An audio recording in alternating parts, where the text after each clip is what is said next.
Daqui a pouquinho, então, a gente volta aí a acompanhar mais falas, né, dessa reunião tão importante aí que está acontecendo em Sintra e Portugal. A gente traz agora o nosso convidado, Manuel Furriela, vice-presidente acadêmico da FMU, chegando aqui na nossa programação. Muito bom dia para você, Manuel. Seja bem-vindo aqui à BMC News.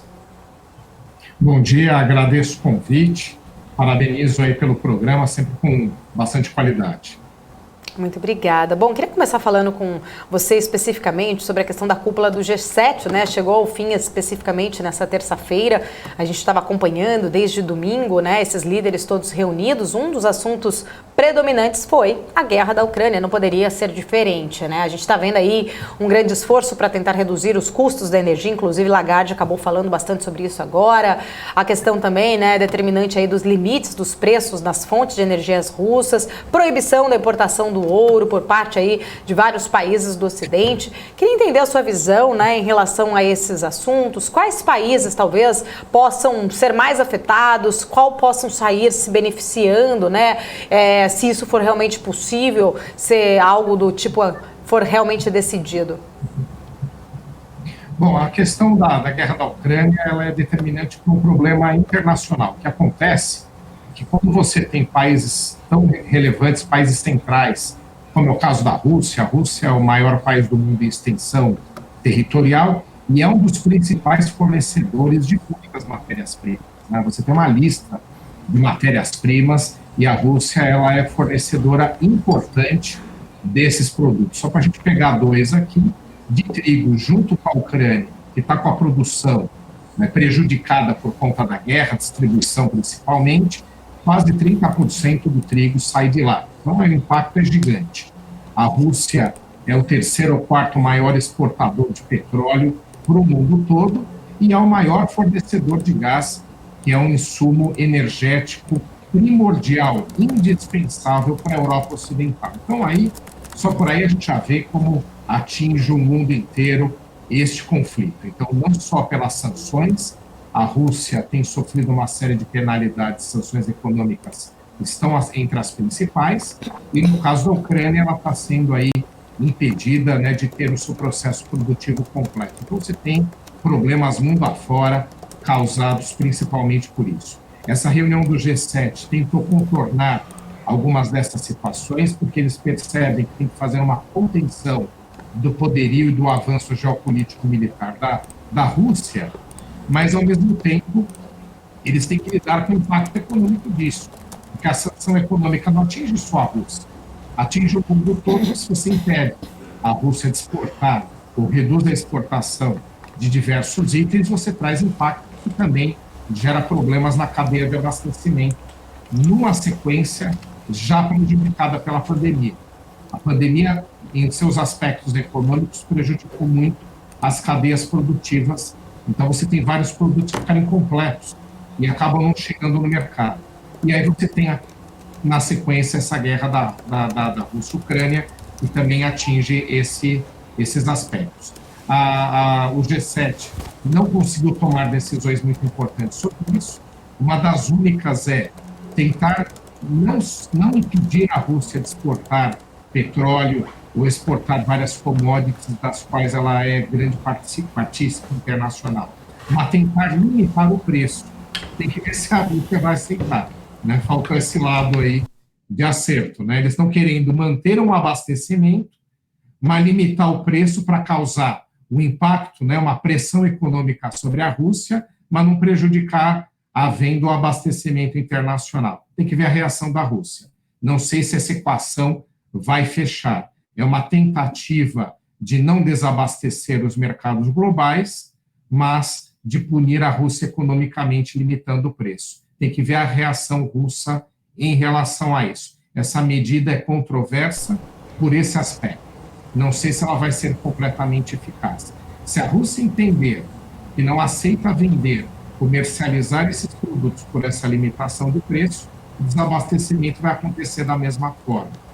Então, há uma percepção de que o impacto dessa guerra precisa ser contornado. E a principal forma não foi tratada é tentar conseguir um acordo Rússia-Ucrânia. Esse, sim, seria o ponto determinante para a gente resolver esse problema econômico. Professor, ainda falando sobre essas fontes de energia, a gente vê um retrocesso de países que se dizem muito ESG, como Alemanha e Itália, tendo que voltar atrás e queimar combustível fóssil. A gente sabe que é por um período de emergência, porém não se tem um prazo, né? Eu queria entender quanto tempo que você acha que eles vão conseguir voltar a usar energia renovável, vão conseguir ser autossuficientes nessa questão de energia e essa questão da sustentabilidade, que é um discurso muito forte ali de países europeus diante do mundo, né? Inclusive criticam muito o Brasil por essa questão climática da Amazônia, né? O Brasil não apoiar financeiramente essas organizações. Como é que fica esse discurso e quanto tempo eles vão conseguir ser autossuficientes ou conseguir usar novamente energia renovável, vão conseguir sair dessa dependência do combustível fóssil? Em relação ao gás, é de longo prazo a mudança.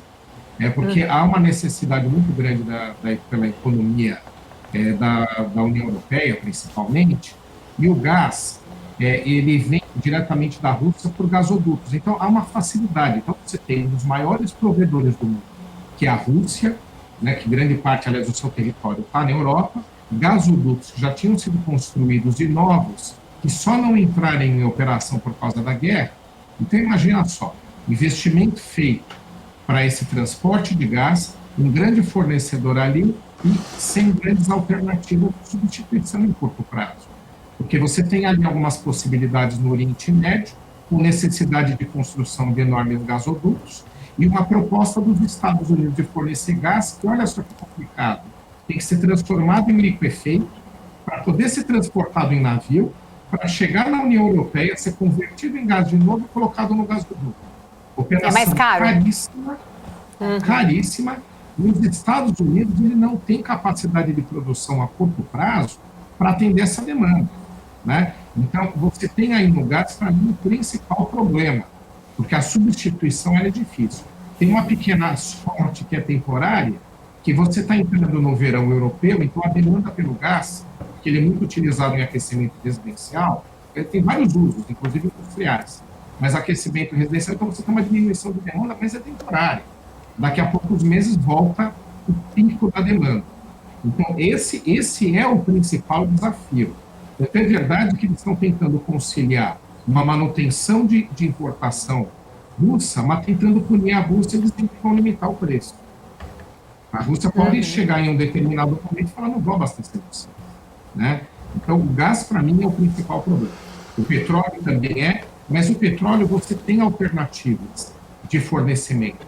O que a Rússia consegue na redução da oferta é mudar o preço. O preço do barril do petróleo está lá nas alturas e pode até aumentar.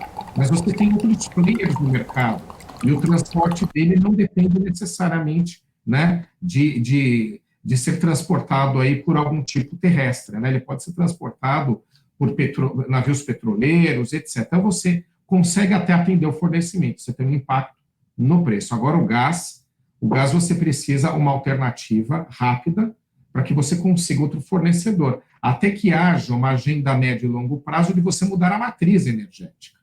Então, a Europa ela sempre foi alertada de que ela teria esse problema de fornecimento por conta de uma dependência com a Rússia, e a guerra trouxe essa agenda para 2022. Então, o que a Europa vai ter que tentar é lidar com mudança de matriz energética e, ao mesmo tempo, você lembrou bem, atender as agendas internacionais, né? Porque ela tem compromissos ambientais que são importantíssimos e ela tem que conciliar uma mudança de matriz com atender a uma redução de emissão de gases, aí, principalmente aí, por conta da emissão de gases relacionados ao carbono. Então, é uma agenda muito complicada. A médio prazo, a Europa vai ter que voltar aí algumas matrizes que não são tão interessantes. A matriz nuclear, que é considerada de baixo nível de poluição, ela pode voltar à agenda da Europa. Você tem aí França e Alemanha que usam essa matriz em larga escala, mas os riscos relacionados ao vazamento da energia nuclear sempre são muito relevantes. A gente teve uma evolução tecnológica que reduziu os riscos, mas eles ainda existem. Então, a médio prazo, ela vai ter que usar matrizes que ela teria abandonado a favor do meio ambiente e que agora, para atender essa questão energética emergencial, infelizmente, ela não vai poder abrir mão. Professor, ainda falando, né, pegando carona nessa até pergunta que a Isa fez aí em relação a essas questões ambientais, né, muito bem colocado, até porque o Brasil muitas vezes acaba sendo muito criticado e agora realmente esses países precisaram, numa situação emergencial, dar esse passo aí até queimar carvão especificamente. A gente vê muito até a própria França, que era também, né, fez muitas críticas em relação aqui às nossas políticas ambientais, falando agora sobre este assunto. E eu pegando aí o gancho, eu sei que essa foi uma pauta aí que foi conversada muito também lá, né, nessa cúpula do G7, né, eles discutiram essa criação até de um clube do clima, né, chamaram assim especificamente de um clube do clima, tentando padronizar as questões de legislações, essas pautas ambientais importantes que seriam, né, fundamentais aí para serem de forma globalizada, né, mundiais aí. Isso acabou sendo muito citado até por esses líderes do G7 durante as reuniões aí, com peso, muita relevância. Eu queria entender na sua visão quais foram os principais pontos, né, que talvez a gente possa destacar e o quanto seria realmente de fundamental importância ter esse clube aí formado por os países aí do G7 com essas pautas, né, trazendo mais um padrão aí nessas políticas ambientais.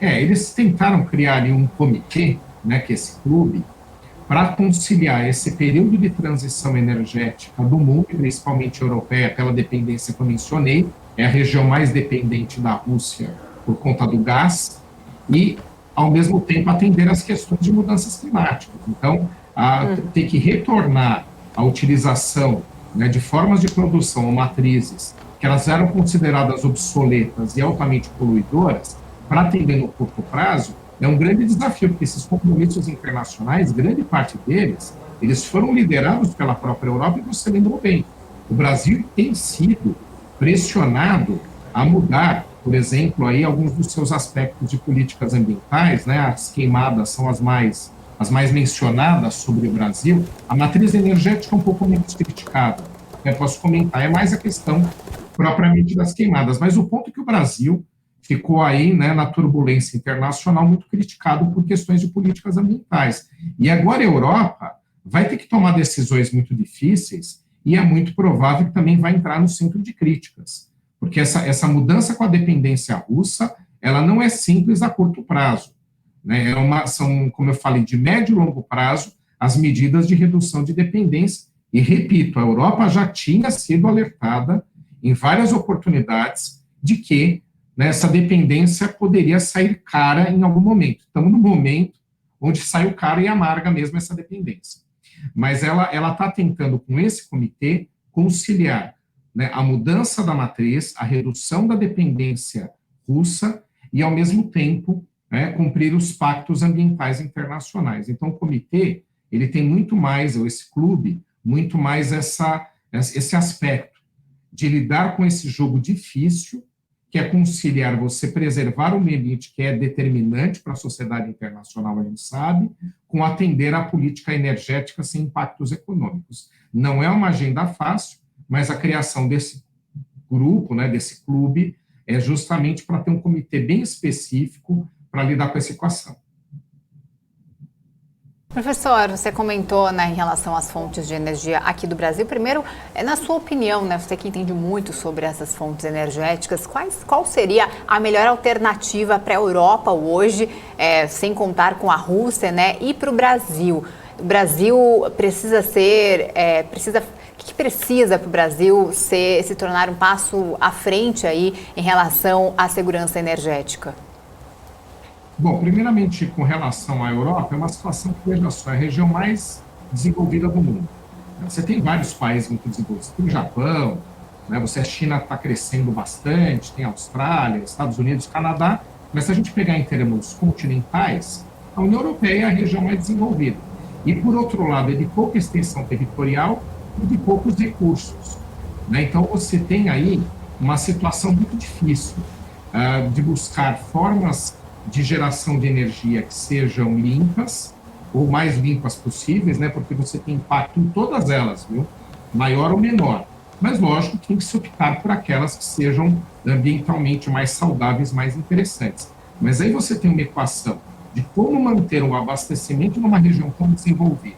E a questão energética é determinante para você manter um alto nível de desenvolvimento e preservar o meio ambiente. Agora, por outro lado, o Brasil, ele tem um favorecimento territorial que não diria que é único no mundo, mas é um dos únicos.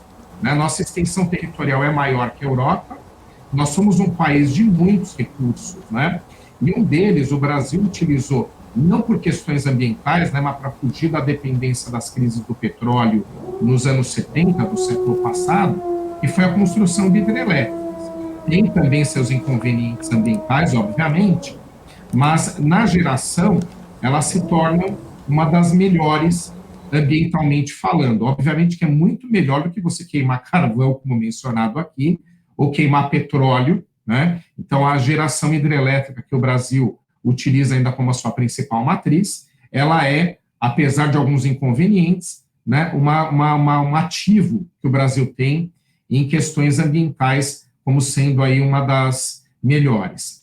No caso europeu, vai restar a eles, né, a opção, talvez, de uma rediscussão nuclear, porque a geração nuclear ela pode gerar uma grande potência energética, como é utilizada aí pela Alemanha, por exemplo, e apesar de não ser, num primeiro momento, geradora de grandes problemas ambientais, o risco do vazamento e o armazenamento do subproduto das usinas, ele é um grande problema. Então, talvez a Europa rediscuta como lidar com isso, porque a eólica e a solar e algumas outras formas, mas principalmente essas duas, mesmo com tanto avanço tecnológico, o fato é que a produção na quantidade de geração de energia necessária, ela é muito desafiadora para a Europa, por conta da sua extensão territorial e por conta de ter que construir grandes parques, né?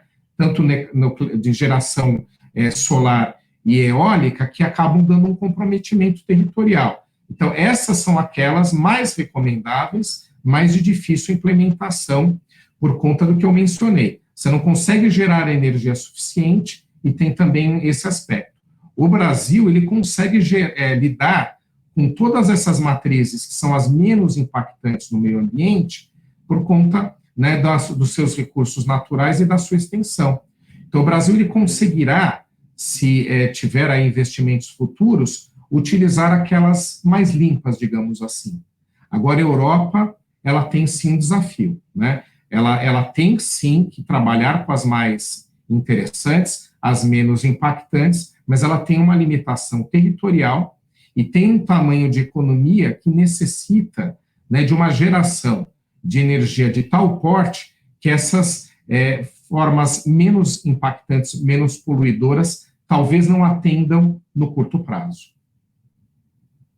Queria trazer aqui uma outra questão, né? A gente viu ontem alguns portais trazendo aqui a informação de que o Brasil poderia comprar os combustíveis aí diretamente da Rússia. Teria sido aí uma conversa do próprio presidente Jair Bolsonaro com Vladimir Putin. Eles teriam conversado aí por telefone e veio essa informação de que há chances aí realmente do Brasil comprar o diesel especificamente, né, da Rússia, numa tentativa de nós termos aí uma possibilidade de ter um preço até melhor no combustível do que ter a questão, né, de refinar fora e trazer aí, de repente, um alívio pro preço do diesel especificamente. Eu queria entender a sua visão em relação a isso, né? O quanto isso pode realmente ser positivo em relação ao preço para o Brasil, se existe alguma questão também ali, apesar do Brasil ter a importação dos fertilizantes ainda da Rússia, ter essa negociação comercial, se isso pode trazer algum peso, de repente, negativo para a imagem do Brasil perante as outras economias, pelo fato, né, das sanções que estão sendo colocadas na Rússia, e aí a gente, de repente, terá uma questão comercial aí de importação com os russos, se pode trazer algum peso negativo para a gente e de que forma também esse combustível chegaria até o Brasil? Bom, primeiro que o Brasil ele tem que aproveitar duas situações. Né? Ele é pragmático nas relações diplomáticas. Então, a minha análise aqui não é do governo atual, os governos passados, né, mas uma análise de país. E está correto em relação a isso, né? E o governo atual manteve essa linha, né? Olha, nós criticamos a guerra, o governo brasileiro critica a guerra, mas não vamos focar críticas em cima da Rússia. E em fóruns internacionais, o Brasil, inclusive, votou contra a Rússia, na ONU, em algumas oportunidades, inclusive no Conselho de Segurança. Tá? Então, acho que a gente conseguiu ali, de uma forma muito delicada, mas acabou conseguindo manter boa relação com a Rússia, né? Numa relação pragmática, uma relação de negócios. O que nos ajuda agora, nesse momento, para que a gente possa aproveitar oportunidades comerciais. Né? O caso do diesel é apenas um desses itens, ou dos fertilizantes. Imagine só, né, se a gente tivesse uma interrupção no fornecimento de fertilizantes, o impacto econômico que a gente teria no agronegócio. E, aliás, o impacto para o mundo inteiro, já que o Brasil é um dos maiores exportadores aí de um monte de produtos relacionados ao agronegócio, um monte de commodities, inclusive. Né? Então, a gente conseguiu aí manter esse fluxo e a gente ajuda até o mundo todo, a nós mesmos e ao mundo todo, né, nesse suprimento. Mas em relação ao diesel ou até outros itens, a gente pode sim aproveitar essa oportunidade e fazer negociações diretas e trazer talvez em alguma condição comercial melhor que a gente consiga transportar para o mercado brasileiro, já que não só o petróleo, mas a inflação no Brasil ela está impactante. Os preços tiveram uma elevação e a gente tem uma redução, por exemplo, no poder de consumo. Né? Então, a gente está tendo impactos econômicos relacionados à subida de preços por conta desses problemas internacionais. Então, o Brasil pode, sim, aproveitar essa oportunidade. Agora, você levantou um outro ponto também, que é interessante e que a gente tem que tomar cuidado, é de não ser alvo de críticas internacionais.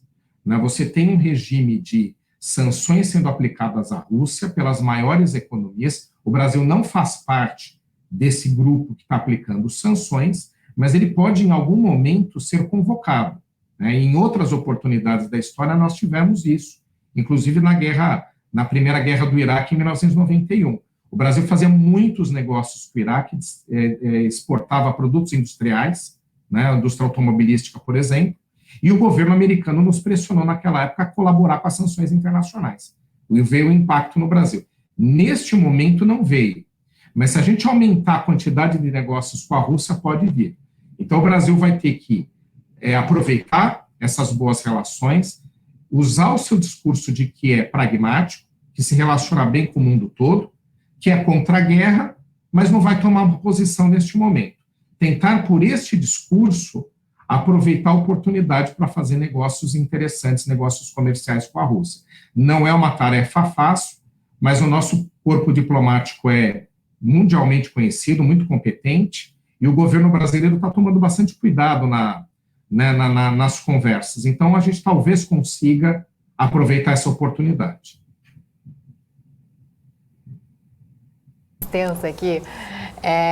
Em relação à China ali, tanto o G7, reunião do G7, na reunião também da OTAN, falaram bastante dessa influência na China globalmente. Há uma preocupação ali, foi o tema central ali da guerra, dessa influência chinesa no mundo. A gente tem acompanhado aí na imprensa sobre o encontro do presidente Jair Bolsonaro com o presidente Joe Biden, né? Segundo bastidores ali, o presidente Bolsonaro, né, teria alertado ali em relação à China também, né, que tenta se aproximar e comprar portos, tenta entrar ali no Brasil numa forma de segurança alimentar, segurança energética, vendo o Brasil como um país muito promissor.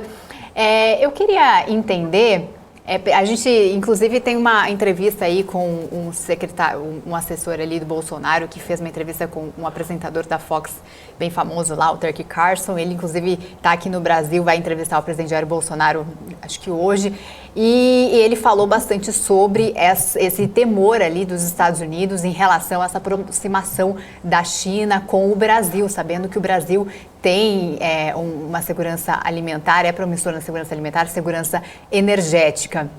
Eu queria que você comentasse em relação a essa influência chinesa no mundo e no Brasil e esse temor agora dos Estados Unidos, né, os democratas, Biden, eles foram muito críticos ao Brasil e agora tentam ali talvez uma aproximação com medo dessa aproximação do Brasil com a China. Há esse temor realmente em que o Brasil se aproxime da China e se distancie da América do Norte? Bom, primeiro, a China foi um dos principais assuntos do G7. É que essa guerra, ela cria tantas situações que não dá para ela não ser a principal, né? A gente até falou de alguns aspectos aqui, que são por causa da guerra mesmo, né? Muito complicados. Aí você tira o fornecimento da Rússia e da China e da Ucrânia, né, dos principais produtos do mundo todo, o impacto está aí, né? Não adianta. Sanção tem dois lados, né? Impacta a Rússia e impacta o resto do mundo que fica sem os produtos, né? Mas aí, entrando um pouco na China, o crescimento chinês, a China agora é a segunda maior economia do mundo, e se continuar no ritmo atual, daqui 20, 25 anos, vai passar os Estados Unidos, vai até em menos tempo.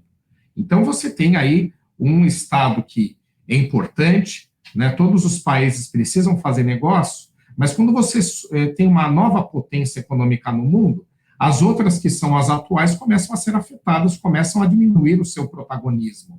Por isso que no G7 a China foi uma grande pauta. Como lidar com a China? Um desses aspectos que foi abordado ali é o aumento da influência chinesa no mundo todo. E tem uma que também tem a ver com a guerra, né? Você veja, todas as principais economias do mundo, menos a China, estão aplicando sanções em relação à Rússia. Então, na verdade, o mundo está jogando também a Rússia no colo da China. A China está aumentando a sua influência a partir do momento que ela não aplica sanções, mantém relações regulares com a Rússia, que é uma economia importantíssimo fornecedor de matérias-primas, a gente também disse aqui, e o resto do mundo acaba favorecendo a China nessa guerra, nesse conflito. A partir do momento que ela não aplica sanções, surgiram mais negócios para a China e, principalmente, ela aumenta a sua influência na Rússia. E, por outro lado, ela já tem, por conta de estar se desenvolvendo muito, um aumento de influência no mundo todo. E ela começa a procurar os grandes fornecedores de matérias-primas para continuar rodando a sua economia. E o Brasil está no jogo. Não adianta, não só o Brasil, você tem também aqui na América do Sul a Argentina, né, países africanos, aí a China abriu o mapa e ela precisa de fornecimento de matéria-prima e também precisa de grandes mercados para exportação dos seus produtos. Então, o Brasil está no jogo. O Brasil, sim, né, ele está numa situação onde ele está sendo mais observado pelos Estados Unidos e tem um aspecto né, de tentar mitigar, diminuir a influência chinesa.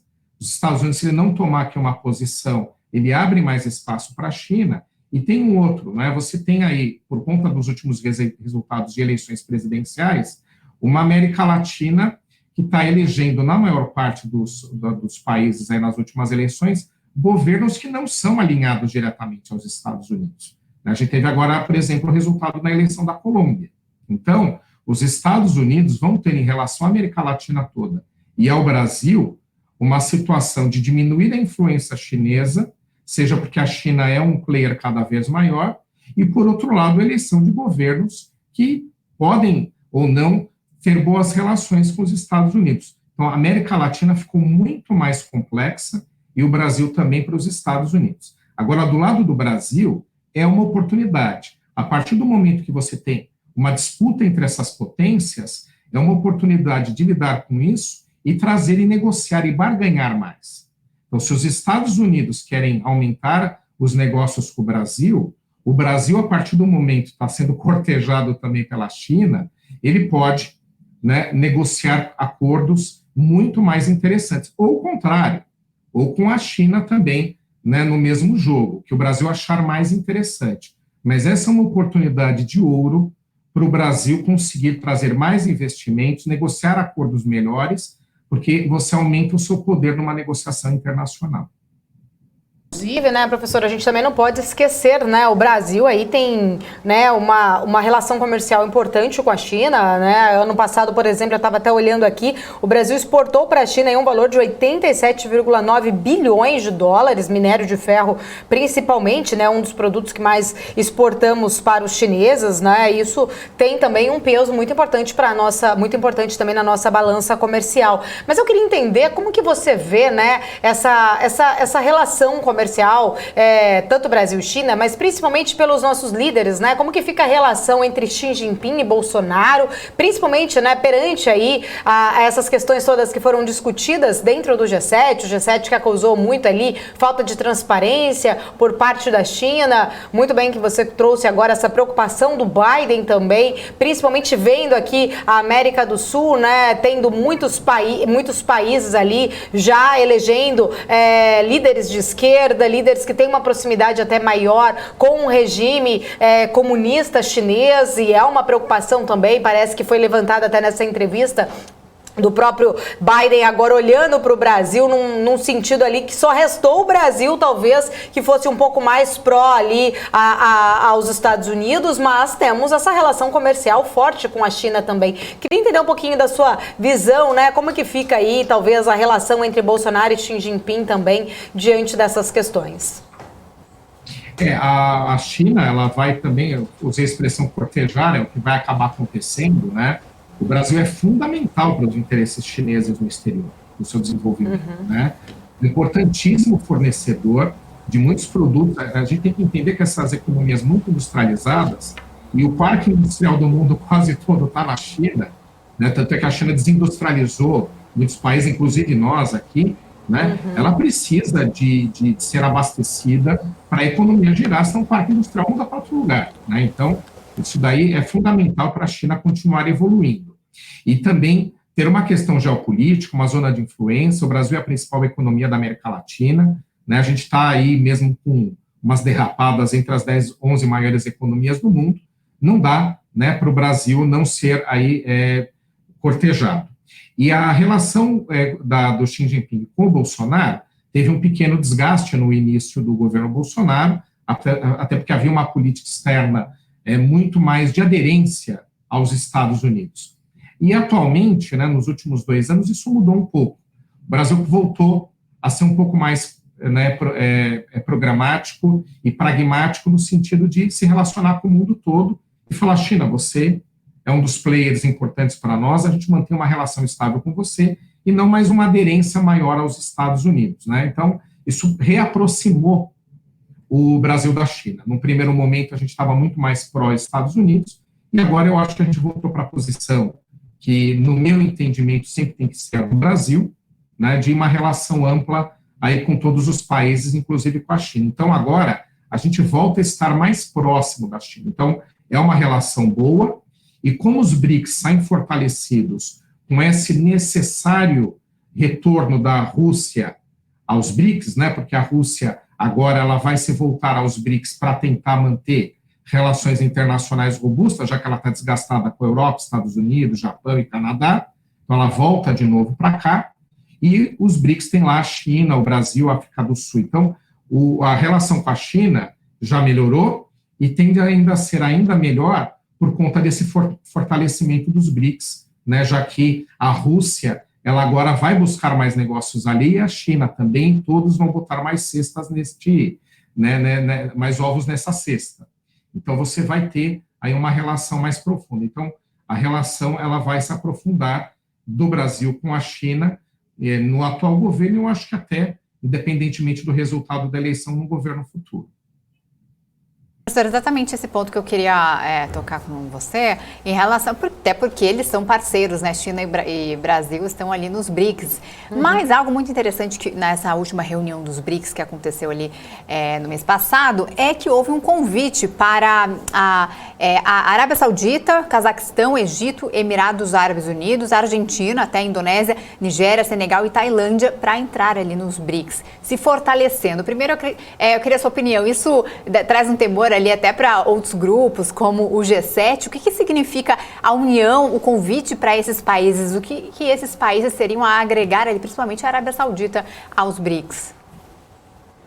Os BRICS, eles nasceram de um conceito, não uma organização formal, né? Um conceito de professores britânicos que identificaram nesse grupo de países atuais integrantes várias similaridades de agenda, digamos assim, né? Então, você tem uma identidade, tanto é que funciona, né? Até hoje, mesmo com tanta mudança no mundo, ainda funciona. E agora, com a Rússia necessitando dos BRICS, você tem um fortalecimento, né? Ela tem que se voltar agora onde ela tem relações, né? As relações relevantes estão com a gente aí na agenda, né?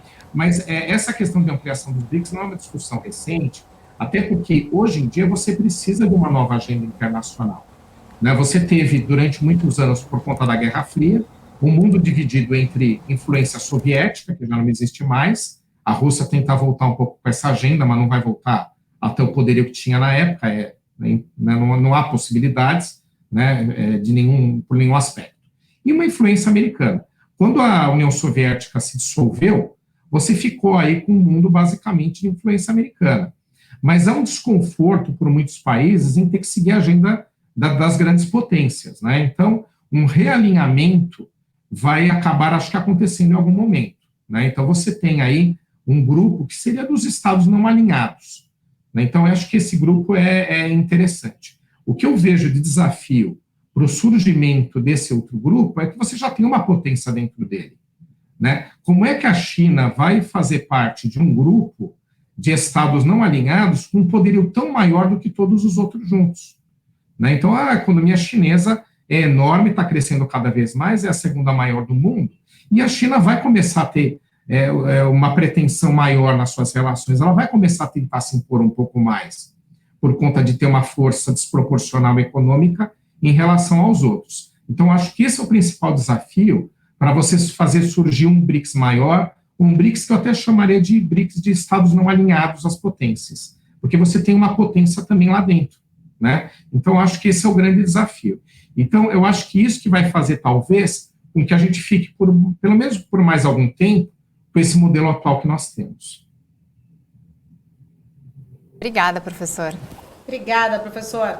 Obrigada pelas informações, por todas as explicações. Foi muito boa, sempre muito boa a sua participação aqui com a gente. Conversamos então com o professor Manuel Furriela, vice-presidente acadêmico da FMU. Obrigada, seja sempre muito bem-vindo. Ótimo dia para você. Uma boa semana para você. Obrigado.